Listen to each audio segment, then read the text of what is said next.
Hey everyone, welcome back to Maximum Octane. Kim is not with us today, but you've got me, Jason Patel from ATI. We are still in Waikoloa Village in Hawaii. Can you believe that? It's freaking awesome, man. It's freaking awesome. This is unreal. I can't believe that this is a automotive conference and Right. everybody just out here having a great time. Yeah. I mean, just 40 feet that way. We were snorkeling yesterday and we saw stingrays were out there with a tail and everything. What? Going on. I know. I didn't think we'd see them here. My son found them. I didn't believe it. But yeah, we went out, we hunted it down. We swam around the thing twice and found them. So just right there, 40 feet. That is ridiculous. Apparently there's turtles in there too. There's turtles. There's a lot of turtles. A lot of turtles. Yeah. I don't know how to swim. Okay. So I don't. I really don't. So I don't do all those activities. I like watching, but I don't get it. I'm not scared of the water. Don't know. You can make that clear. I'm not scared. I shower He's every not day. scared of the water. I shower every day. All right. So with that being said, though, we have Matthew Strom. Am I saying that right? Yeah, you got it. All right, from AutoShop Media. Right. So we're going to be talking a lot about a lot of things, but tell me a little bit about yourself.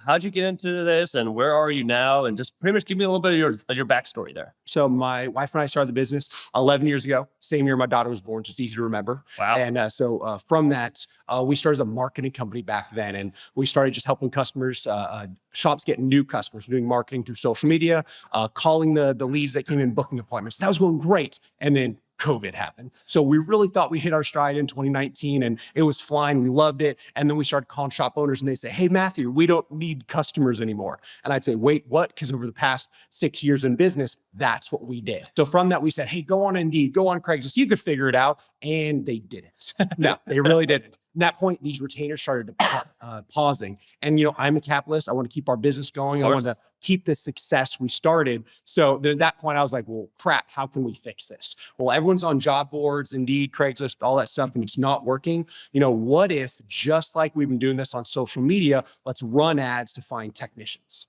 That was a crazy idea. We weren't sure it was going to work. We had some great clients, and we said, hey, this is a flyer. Will you give it a try? And they said, what do we have to lose? So we did. The first client we started was an 8-location chain in East Texas. They got 54 applicants over 2 months and hired 2 technicians off that. And it just steamrolled from there. And fast forward to now, we've hired over 1,200 auto technicians and service advisors. And from that, and then we're here at ATI with a massive, tools and everything here.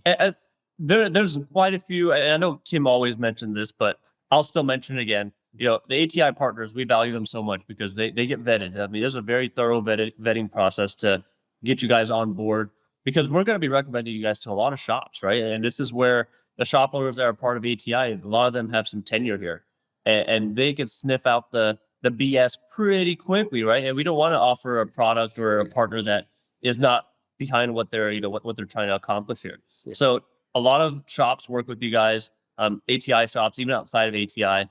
And a lot of shops are having success.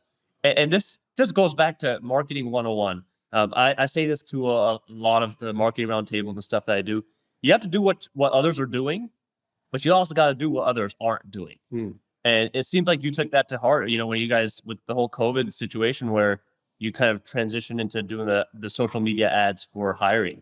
And obviously it's paid off. It was doing pretty well. Yeah, and from that, it was funny. A lot of times I would like to think, oh, this brilliant idea, but it was nearly out of desperation when we tried it. But the other thing that was funny is the shop owner, he needed to succeed by finding a technician. And then we also needed to succeed to find them technicians. So out of that desperation, the late nights, the long weekends, like all of that over this stretch period of time to find the solution that actually worked. And yeah, the vetting process of ATI was definitely interesting. I talked to Jim for probably a year and a half before we ever got started. And we got some referrals from ATI and we appreciated those. And then we'd hear back from Jim about how they were going. And we talked to some of the coaches and then over time they invited us to become a partner. It took us longer than I want to say it should have, but then we joined and it's been great. Yeah. So we really appreciate it. Well, and this is one of the things like, good things take time, but the desperation aspect of this, what's that saying? Diamonds are created by pressure and whatnot, right? Yeah. It's the same thing, right? This is where when you have that pressure on you, that's when you have, a good idea usually, and you're able to execute, and you execute faster than you would have otherwise. Yeah. And this is the same story for a lot of business owners. That usually don't just fall into their laps, right? There was something that had to trigger for them to get into business and whatever that might be.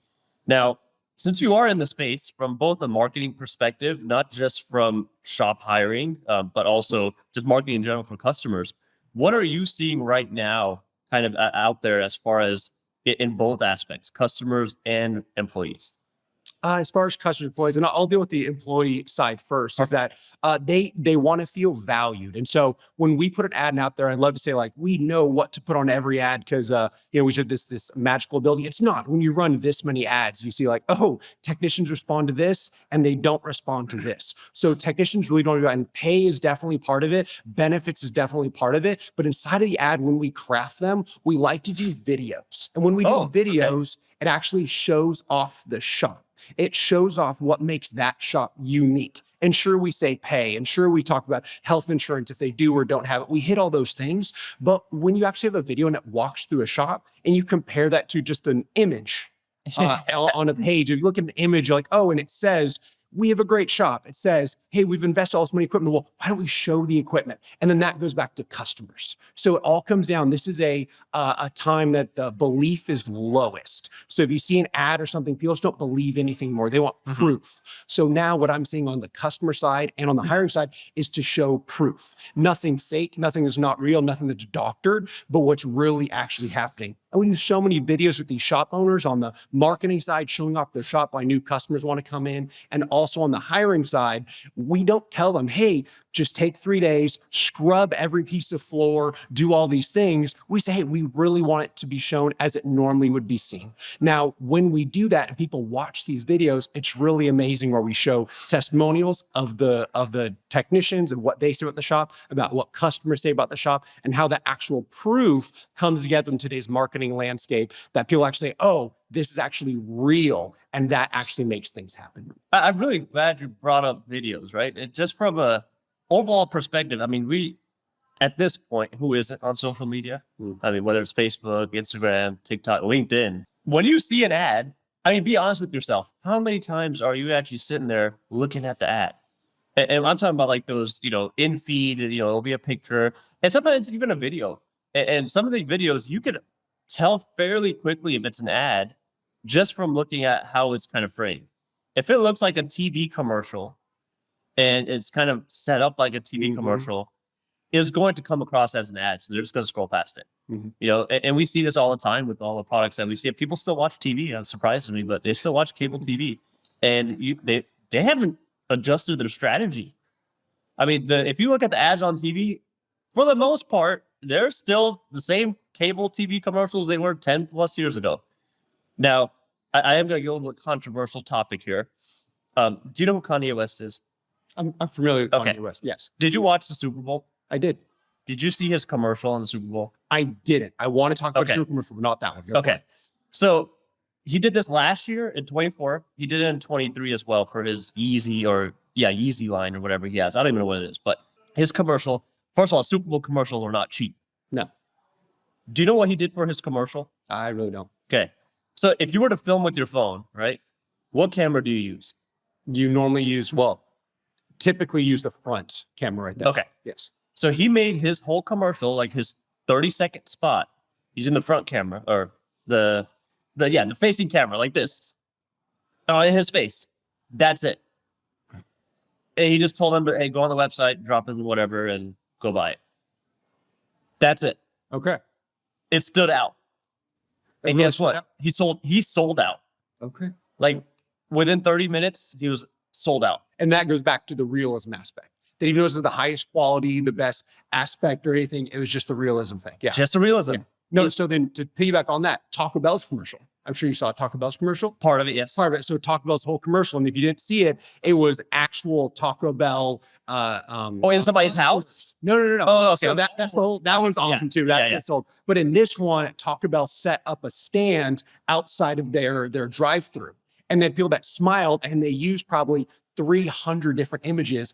And that was all peppered into the commercial. And I think so many are more interested in watching that commercial because it was real and actual people, not a polished accurate. You're talking about through the drive-through, right? Through the drive-thru. Okay, yeah, I know what you're talking about now. Yes. So again, going back to not this polished perfect commercial, but going back to real people doing real things, not just the makeup and all of that stuff, which I think is awesome. I think that's where it's all going. That's where I think it should go, and in an awesome way. And that's what I see on both sides of this. So, and this is one of the things where there's a fine line now. Okay, I mean, we talk about this as ATI shops, as ATI coaches. You want to have a professional environment, right? In your shop. I mean, it's got to be a clean space. We really want people to have uniforms. Like everybody seems like they're part of that team. It's almost like corporate in a sense, but it shouldn't feel like corporate. This is just so that way we have a very professional work environment. That's the key topic that we want to take away from that.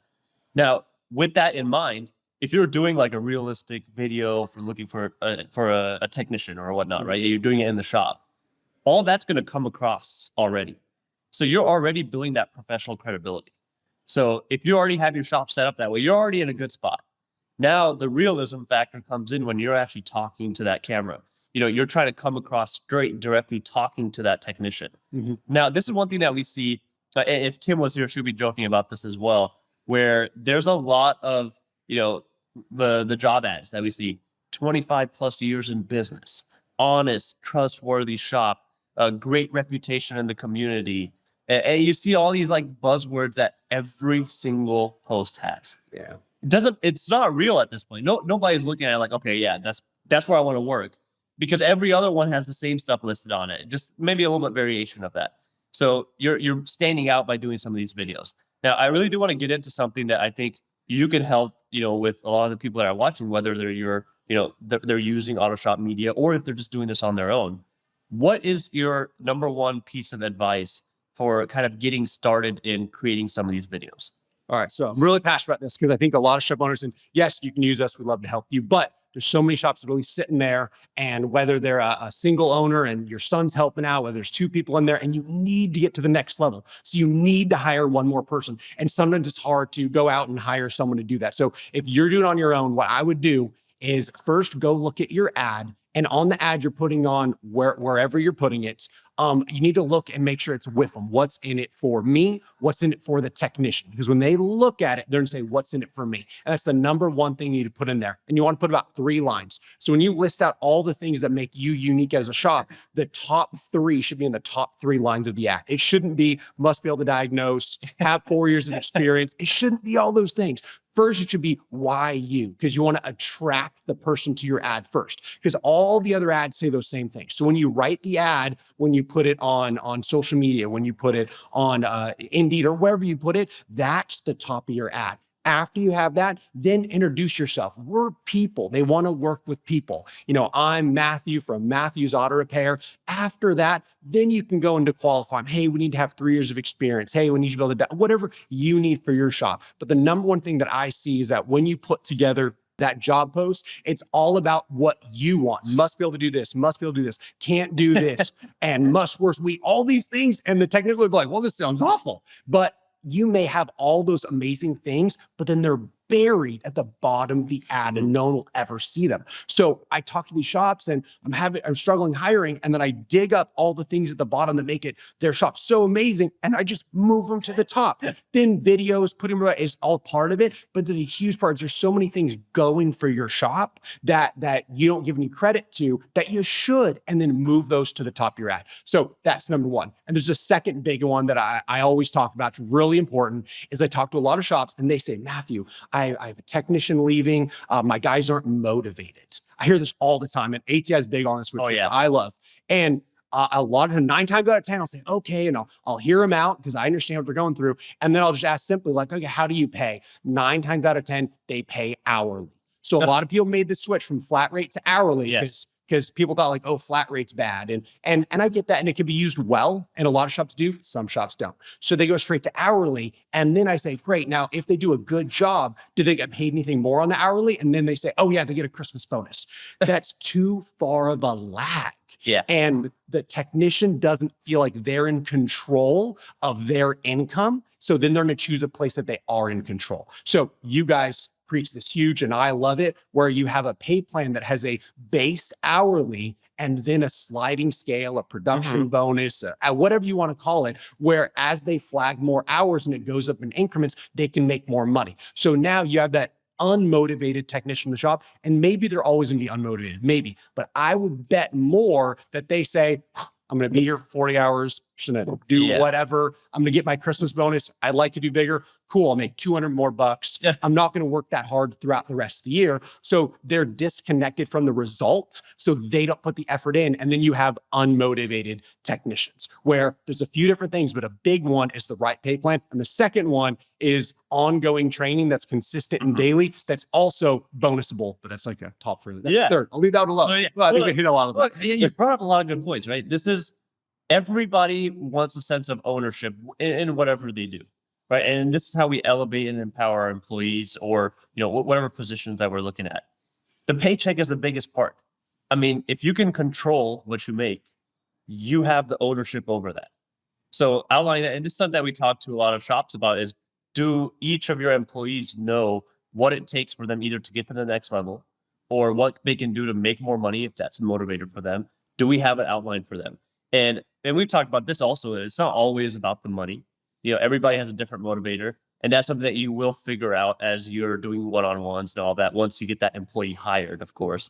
But let's be honest, money is a big part of it, because money allows you to do things that you might be motivated about elsewhere, right? Another thing that you mentioned was just a lot of this starts with the hiring ad itself, right? So whether you're going to go the video route, whether you're going to go pictures or wherever else you're going to post it, or you're going to go with AutoShop Media, the shop still needs to know what they want and what's their needs as far as that goes.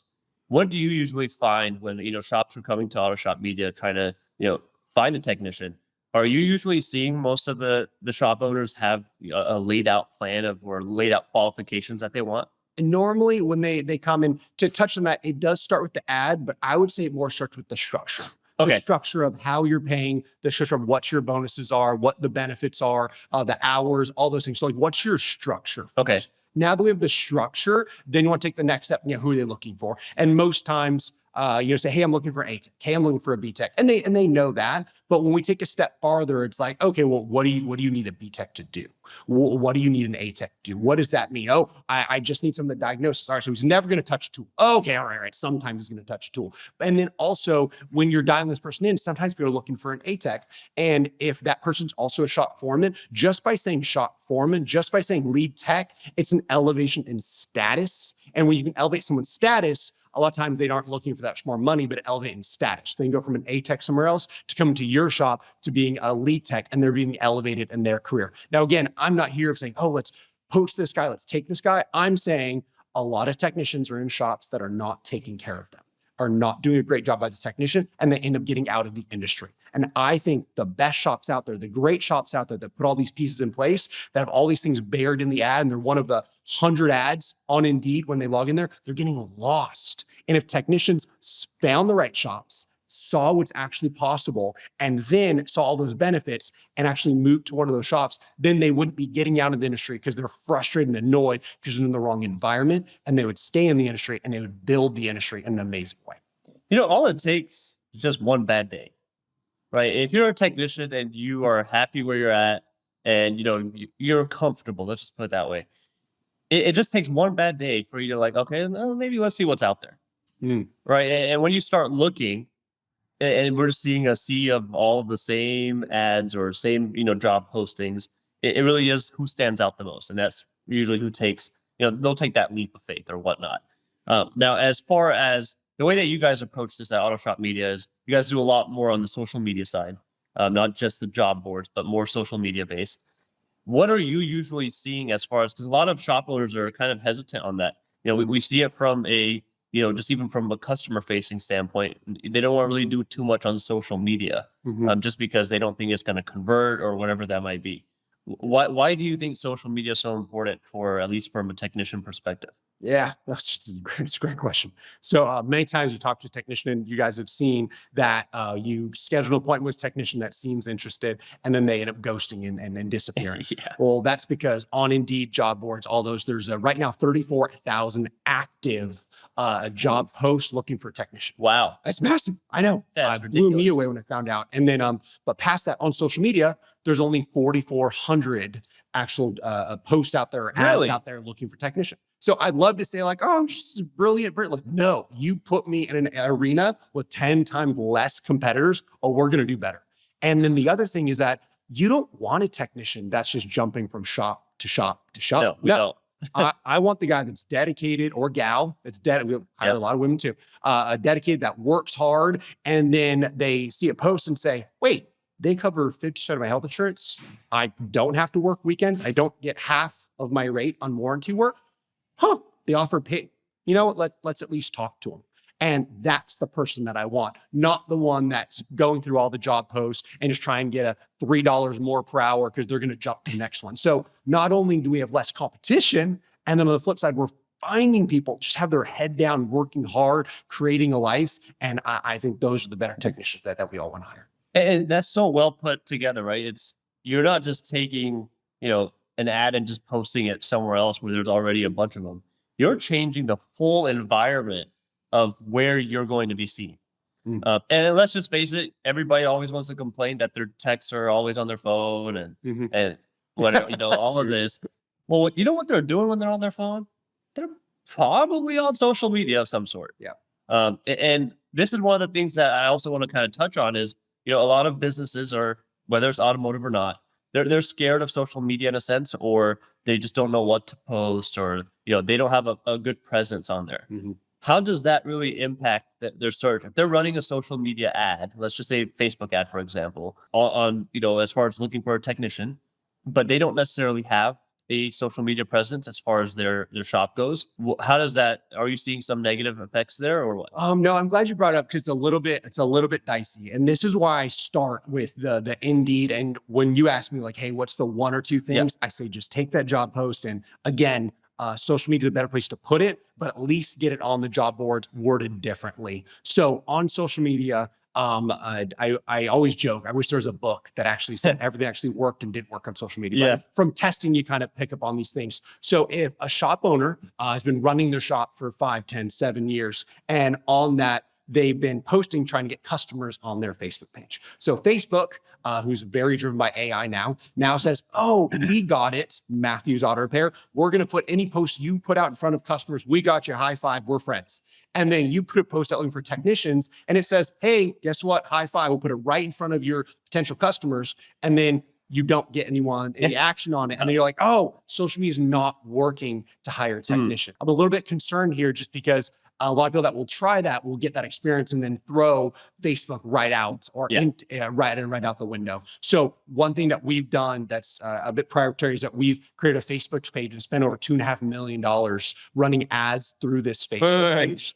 Did you say 2.5 million? Yes. So over 3.5 years, it's $2.5 million that we spent through this page. And that what it's done is sure we had targeting, sure we had all those things, but the main part is we've been targeting technicians for those 3.5 years, spending that money. So when we put an ad on this page and we say, show it in this city for this shop, it goes in front of technicians. Because again, we train the algorithm, and that's the most important part. So I don't want to say, don't go try social, go do it. And you can get marginal results finding technicians, but there's other ways to get in front of technicians with more of your audience. And that helps drastically the way we get results a lot faster. Now, this just goes back to the point I've been making on we've done a lot of podcasts in the last couple of days. All right. And I've said this probably 7, 8 times now. You need to do what others are. So for example, in this situation, do the job board post still, but you still have to do what others aren't, right? So it's restructuring, all the stuff that you mentioned earlier. And then obviously the social media aspect is another one. But you bring up a good point, right? If we are training these social media platforms, we're training the algorithm based off of where our normal posts are. It's learning, right? It's AI based somewhat. And it's always learning what kind of, customer or what kind of audience that this should be shown to, because that's how the social media pages make money as well. right? It's all based on views and engagement. So with that being said, if they are primarily, just we're trying to get more customers, and that's how they've built their business profile, their social media profile, and then they do put like a technician hiring ad or anything like that on there, with running the Facebook ads and stuff, you can change all those target demographics and all that. But I don't want people to get discouraged. Even if you're not utilizing AutoShop Media yet, and you're doing something of this sort, customers usually have some ideas of, hey, maybe they've got a cousin, maybe they've got a brother, an uncle, or a sister that might be looking or in the field. And this is one of the ways that it still helps out. You're still doing something that others aren't. It just might not be as effective as a social media 100%. profile. That's 100%. And nowhere you're saying like, don't try it. Like, yes, try and just, if the results are marginal, don't throw the baby out with the bathwater and just say, oh my goodness, it could be better with that. Did you really just use that saying? I felt it's a good saying. Wow. That's Kim's like favorite saying. I had never heard of that until just recently, because and then they were explaining to me how that works. Is apparently they didn't have drains back in the day, so they had to throw the bathwater out the window or something. Yeah. We got drains now, man. We just open the drain and the bathwater goes down. Kim's behind there. She doesn't walk in it. She's giddy right now with the whole baby with the bathwater. No, but I think you've kind of really hit the nail on the head there. You can't just try something a couple of times, and if you didn't have the most efficient, optimized methods and it didn't work as well as you had hoped, you can't just quit just because it didn't work that one time. I think the technicians of all people should be able to understand that. There's certain things that we do where you have to step away for a little bit, try a different method, and it works. So with that being said, I know you guys specialize in this, so obviously you're the kind of the expert to go to. What are you guys kind of still struggling with on the technician side with what you guys are using as far as social media posts and what are some of the struggles that you're still facing? Yeah, so when we go to shops, people come to us and like, oh, it won't work 'cause it's a more rural area. Okay. It won't work because of we're looking for this higher level diagnostic technician, and yeah, those are struggles and those are harder, and we're doing things to make it easier. But it still comes down to the point that I'll pull up a map and I'll say, hey, well, how many auto shops do we see in a 30-mile radius? And they're like, okay, well, we saw 40, we saw 100. In a rural area, maybe we saw 15. Great. And each one of those, they have multiple technicians. Are they as good of a shop as you? No, there's still opportunity. So all the time people come to us like, oh, well, it's too hard to make the video. That would be too difficult. But you're standing here saying, well, if I solve this, I could add an extra $30,000 a month to my business. If I solve this, I could staff my shop. If I solve this, I can open multiple shops down the road at $1 million. There's so much upside to it. And one of our bigger clients, and he keeps telling me like, Matthew, the upside of finding great technicians by far outweighs the downside. And so even when the struggles of, hey, it takes a little longer than we'd expect, it doesn't take 2 months, it takes 3 months. Even when like, hey, the technician coming through, they're like a pretty good beat, but they're not that diagnostic A, where it's like, hey, but we want to keep going down that road. And at that point, we're going to find a solution along that road. So I would say it's going to take a little bit longer and to be a little more patient in those tough times, because the upside is so big. And that's what we keep seeing. Now, on the other hand, there's different things we could do to advance the targeting in front of more technicians. And there's all things you could do at a shop. For instance, can you offer a 4-day work week? There's a lot of little things that you can do to tweak your shop, to tweak what you guys do that'll appeal to those kind of technicians. We've had shops that do, hey, there's a 2-week vacation every year. I haven't had them do Hawaii here, but there's different things you can do. And the point is, if you solve this and you add $300,000 a year to your business, well, instead of looking at like, oh, it's so frustrating to solve it, say, no, the money's available to solve it. So what could we put together that's more attractive to the technicians that they'd want to come here, and we could provide this and make it a win-win for everyone. So you make a very good point, right? This is, if you're in a rural area and you're struggling to find technicians already, and you haven't already started getting creative or tried a different option, like the 4-day work week is such a great option, even if you're not in a rural area. I mean, it's such a good way to get our industry, that much needed attention, and kind of make it a little bit more attractive for the new generation coming into the workforce. I mean, there's some industries you can't just go to a 4-day work week, right? Like plumbing, HVAC, stuff like that. I mean, some of these trades you can't. I mean, you could, but it hurts a lot more than the automotive. Now, with that being said, this is I've got a shop that I coach, Circle A Auto Repair, and they're based out, I believe it's Eagle, Colorado, or somewhere up in the mountains. They're between a mountain pass and something, right? And they have got a couple of shops that are nearby, but it's still like a 20-minute drive. Mhm. And in the winter, oftentimes nobody can make that drive to get to the shop. Mhm. And they're already kind of very niche because they only do like Euro stuff mostly, but also a little even more specialized in Volkswagen, Audi. But they do this very, very well as far as how do they set themselves apart. Mhm. I mean, what they're offering, and they've been struggling to find a technician for the longest time. And what they've done is they've got the 4-day work week. They've got like even on the 4-day work week, they've got flexible hours on top of that. Great paid time off. It's a great vacation spot, right? It's a touristy spot. People have a lot of stuff to do there. And then on top of that, they pay, I think they probably have the highest pay offering, salary offering of any of the shops that I coach. Mhm. So, I mean, they are hitting all of these topics and they've tried other platforms to try to do some of the hiring. They've put on like LinkedIn and they put on Indeed, ZipRecruiter, all of these normal job boards. And they were not getting any hits. I mean, they got some hits from like overseas and stuff like that. That might have been scams. Who knows? But there wasn't much going on. And you actually offered them, a little bit of help there and kind of got them set up and gave them some pointers. They did get some applicants. They haven't hired yet. I mean, so it's not like, hey, it's a magic pill and it worked. Yeah. But there's a start there. Mhm. And now they're going to build that reach more and more. And hopefully this kind of pans out to where they are able to hire somebody. But this is one of those things where do you usually see that happen quite often with these shops that are in such a target, a niche market, let's just put it that way. Yeah, and it's great bringing up that, and I love that example. And it's because this shop has so many things going for them, which is just so awesome. And when within it, they didn't want to get fully started, but we wanted to help, so we said, "Heck, we'll do the work for free for a Wow. week." And let's just see what happens because we know we can help them. It's going to take a little bit of time. It's probably going to take 2 months. But if we solve it in 2 months, they're going to add probably $500,000 with a technician or two. Definitely. All the opportunity there. And in 1 week, they generate 4 applicants. I think 3 of them had over 7 years of experience. Now, they had some issues where we have to come back around. We're I think 2 weeks in now. But from that, even in a rural area like that, we can get applicants. But it's not because we have this a magical system, but because we just said, hey, you've been here on this place with 34,000 competitors. Why don't we go to this blue ocean where there's only 4,000 of them? And then all the benefits they had,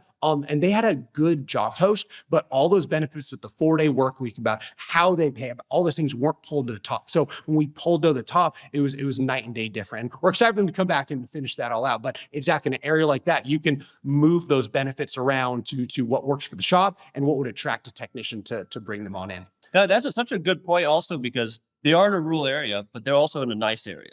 Mhm. And there's a lot of people that vacation to go up there.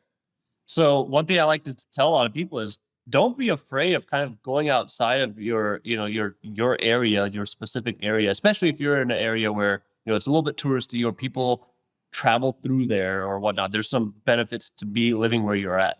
I've got another shop that I coach. They're in the middle of nowhere. I mean, they're in Nebraska, just middle of nowhere. Mhm. And they have the similar issues where they only have 2 shops in their area.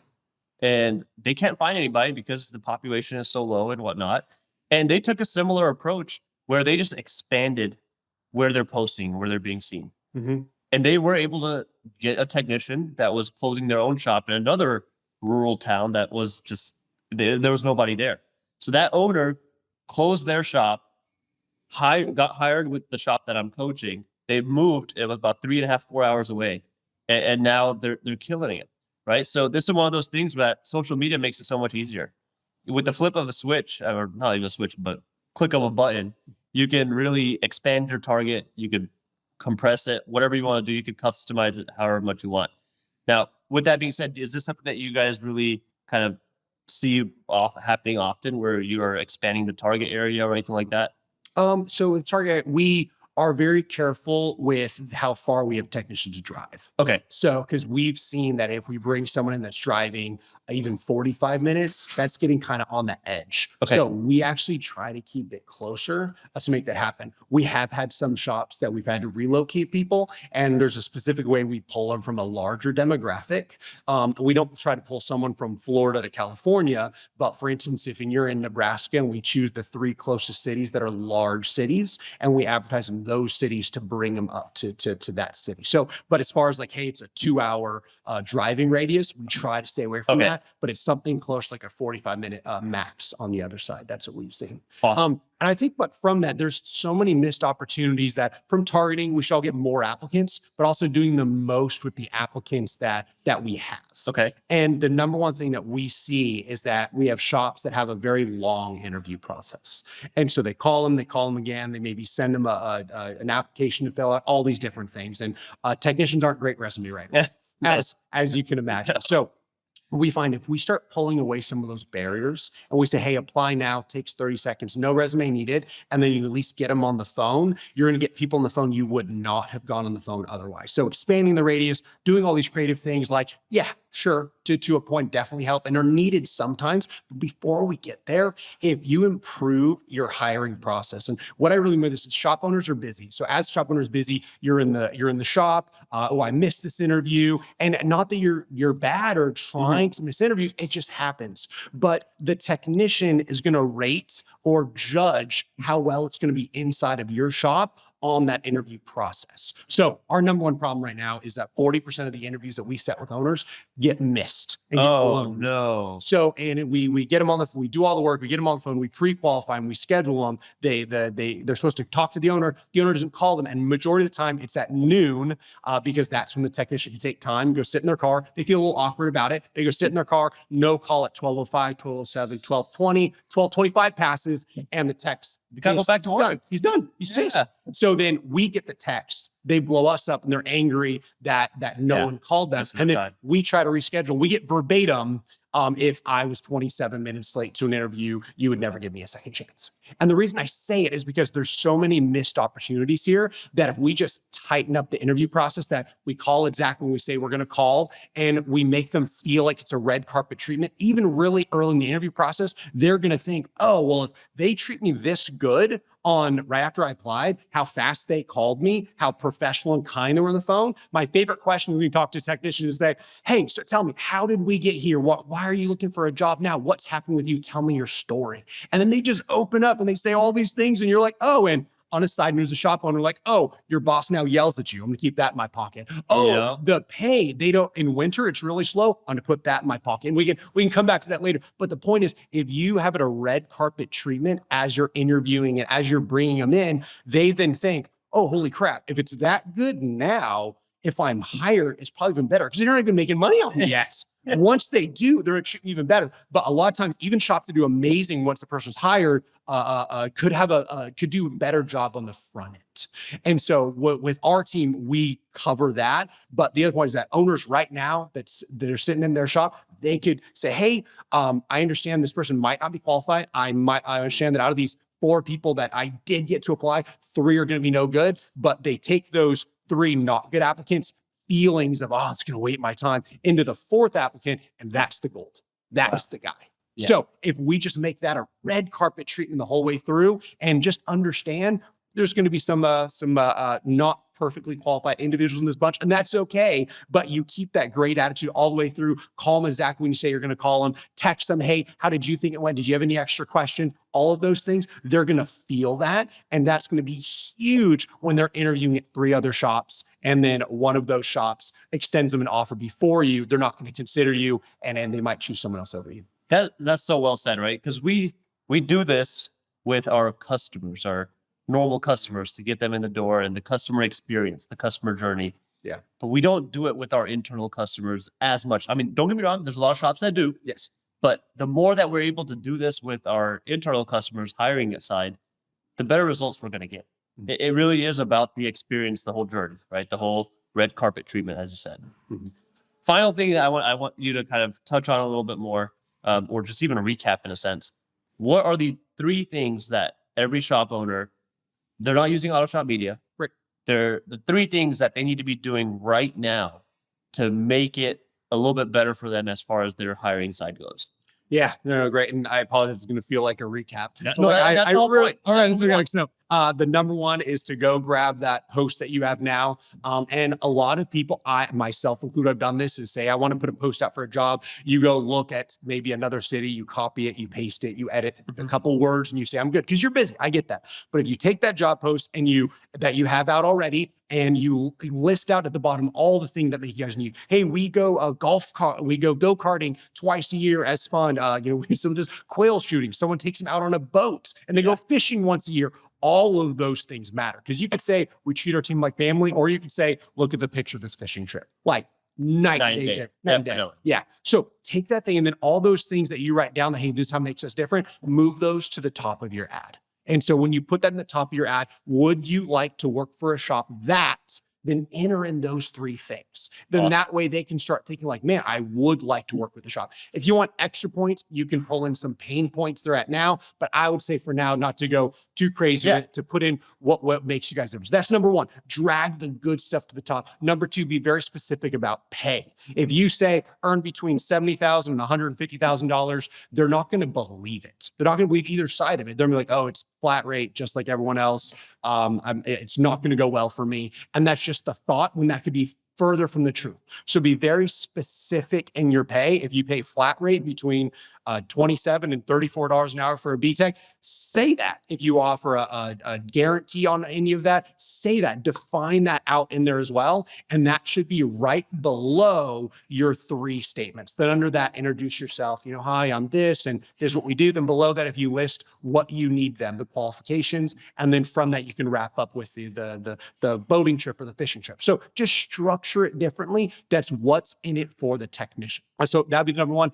Number two would be that when you talk to technicians, it's that red carpet treatment. If you give them that red carpet treatment, and I understand you're going to get on the phone, and I felt like we've heard everything after 30,000 applicants, but you're going to hear all kinds of things. And just know, as you're listening to this person, that you're like, oh, this is just a waste of my time. You're saying, well, no, I'm spending 2 hours on phone interviews, and over the course of 3 weeks, or maybe 5 hours in the course of 5 months. And inside of that 5 hours, they're actually on the phone. There's 15 minutes of that. That's going to be the goal. That's going to be the guy or gal that you need. So, and just know that and be okay with spending that time. And those two things are super important. Extra points, just because I love it, and this would be my third, is a video is king. They say a photo is worth 1,000 words. I Googled what is a video worth. Yeah, there's no answers. Yeah, there is. It's unlimited. Yeah, it's unlimited. So, but from that, if you do a video, take the ad that you wrote, and that's your video. There you go. Literally your video. And you can hold your phone up. You walk through your shop. Hey, look at, we do this. And don't think you're doing some commercial or whatnot. Do it. You're like, you're talking to a buddy, and you're like, hey, you think about coming working here? There's the brake lift. There's a 100 line machine. Look, you see how there's plenty of room over here? So you're not all jammed up with one machine. And again, that may not be your shop, but what is your shop? We have a shop that's like, we have a lake behind us. I'm like, no, you don't. And he's like, we have a lake behind us. And I was like, oh crap. That went in the ad. We had another shop that's like, well, Matt, we have this is my favorite one. We finished the whole video. Everything's all done and all put together. He's like, oh. And I was like, and you told me all the great stuff in the shop. And he was like, yeah, I did. And he's like, well, we do have this like small thing. I was like, what's your small thing? He's like, oh, we have a racing simulator. And Stop. I know. And he turns the phone around. I'm like, you freaking kid. I would have started the interview on the simulator. That's what I would do. Or not the interview, but the video for the exactly. That's nuts. Right. A small thing. Yes. That's, oh my Right. goodness. So super cool. But with that, that be the video. So if you do a video, there's 100 different editing apps. It does not have to be perfect. Put subtitles on it. Big bonus, put subtitles on it. And then with it, you can put it on a link, and you have it on that link. You can text it to the applicant after they apply. You can't get it on Indeed all the time. We're fairly picky about that. Some of the other platforms you can, but those are my three things. Wow. You have to ask. And those are very doable 3 things. It's not going to take you night and day kind of trying to figure out how to do it. It's something that you can do right away.